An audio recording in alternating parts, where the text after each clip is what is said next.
Every empire that fell made the same mistake. They feared the rebels, the loud ones, the obvious threats. Meanwhile, the real danger was smiling, nodding, following orders perfectly. By the time they realized who held the real power, the game was already over, and nobody saw it coming. Why the most dangerous players never sit at the head of the table. Here's something that'll blow your mind wide open. Power law 3 states, conceal your intentions, but there's a level deeper that nobody talks about. The best way to conceal your intentions? Look like you have none. And how do you look like you have nothing planned? You obey perfectly. Think about it. When you're the one barking orders, everyone's watching you, analyzing your moves, preparing defenses. But the person executing those orders? Invisible. And in the shadows, you can do things that would be impossible in the spotlight. Ancient Spartan warriors had a brutal training system called the agoge. But here's what most people miss. The most elite warriors weren't the loudest or most aggressive. They were the ones who mastered absolute discipline first. Why? Because discipline is just controlled power, waiting for the perfect moment to strike. Let me give you a modern example. In the 1970s, there was a CIA operation where the most valuable intelligence didn't come from spies breaking into offices. It came from janitors, people so obedient, so invisible,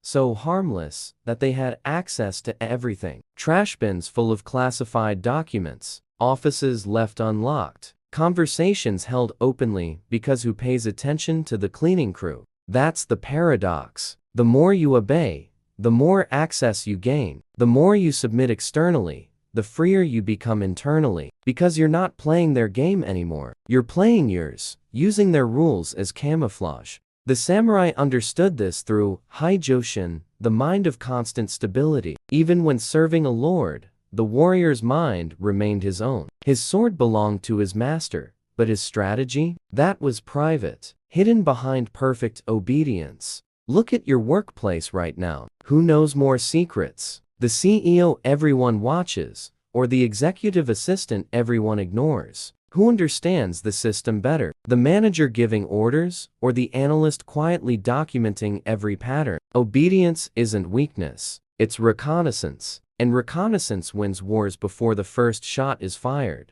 How masters of control disguise themselves as perfect servants. Now, it's go darker. There's a conspiracy theory that's been floating around intelligence circles for decades. Want to know what it is? The theory suggests that every major organization, government, or corporation has already been infiltrated, not by rebels, not by obvious enemies, but by people who spent years being absolutely, undeniably obedient. People who became so trusted that they're now untouchable. Stoic philosophers like Epictetus, who was literally a slave, understood something profound. He wrote about controlling your perceptions while your body does what it must. That's not philosophy. That's psychological warfare. Your master thinks he owns you, but your mind is building an empire he can't even see. The ENSIS has Rule 15. Always work as a team. But here's the shadow version of that rule. When you're part of the team, following orders perfectly, you learn everyone's weaknesses. You see who cracks under pressure, who makes emotional decisions, who can be manipulated. And all this intelligence comes to you freely, because you're just following orders. Let me tell you about Cardinal Richelieu. He served the French king so obediently that the king trusted him with everything. Meanwhile, Richelieu was quietly building a spy network so vast that he knew about plots before the plotters did. He wasn't the king, but who really ruled France? The guy on the throne, or the guy who knew everyone's secrets? This pattern repeats throughout history. The advisor who seems powerless but knows everything. The assistant who appears submissive but controls access. The follower who looks loyal but is mapping every vulnerability. And here's what makes this truly dangerous. When you master strategic obedience, you develop something most people never achieve: emotional immunity. Insults don't touch you because you're not attached to the performance. Praise doesn't inflate you because you know it's all theater. You become psychologically untouchable. The question is, are you ready to see obedience as the weapon it actually is?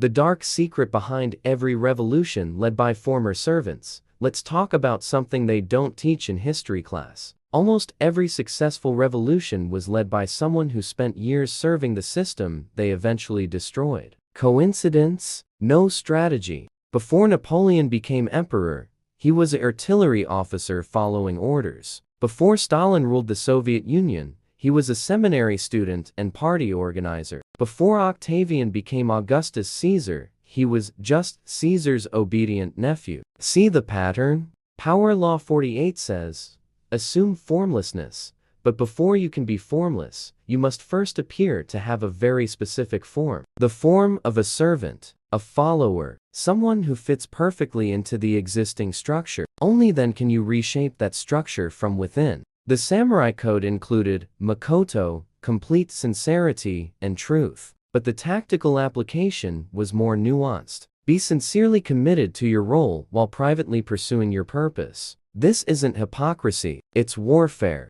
Modern corporations are laboratories for this principle. The employee who never complains, who always delivers, who seems completely aligned with company values, is being promoted, right? But some of those employees are actually building parallel careers, side businesses, networks of contacts, exit strategies, all while appearing to be the most loyal team members. And here's where it gets really interesting. Information security experts will tell you that the biggest threat isn't external hackers. It's internal actors with legitimate access. People who've been so obedient for so long that they have keys to everything. And when they finally move, there's no defense, because all the security was designed to keep outsiders out, not to monitor the trusted insiders. You might think this sounds paranoid, but ask yourself, who would you suspect first? The troublemaker who questions everything, or the model employee who's been perfect for 5 years? Exactly. Strategic obedience isn't about giving up control. It's about understanding that the person everyone underestimates is the person who can move without resistance. So tell me, how many people are underestimating you right now? What happens when obedience becomes your invisible armor? Here's where everything comes together. The ultimate power move isn't rebellion. It's making rebellion unnecessary, because you've already positioned yourself exactly where you need to be. The Stoics talked about premeditatio malorum, premeditation of evils. Imagine every obstacle before it happens. But the tactical version is dark or bay today while positioning for tomorrow. Your submission isn't surrender, it's setup. Listen carefully. The world is full of people talking about disruption, independence, breaking free from the system. You know what happens to them. The system identifies them immediately, labels them, contains them, neutralizes them, because they announce their intentions.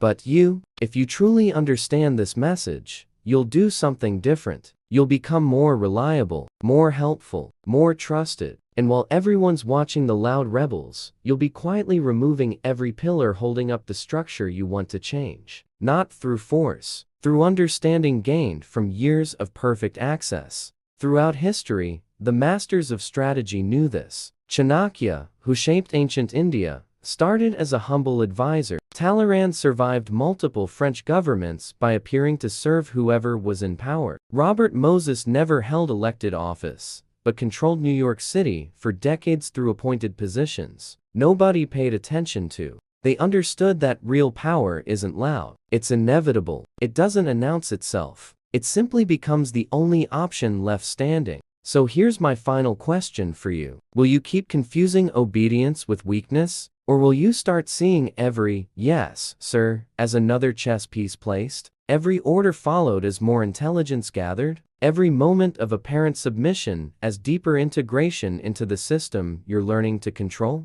Because absolute power doesn't come from taking the throne. It comes from making everyone believe you never wanted it, while you were building an empire they couldn't see. Type "invisible" in the comments if you see the real game. Now, tell me, when did you use strategic obedience and nobody realized your true play? Drop a like if this shifted your entire perspective on power. Subscribe because the next one goes even deeper, and share this with someone who needs to stop mistaking silence for surrender. Disclaimer: this content is for educational and strategic reflection purposes. We don't promote destructive manipulation or unethical behavior. The goal is to develop awareness about power dynamics for better social and professional navigation.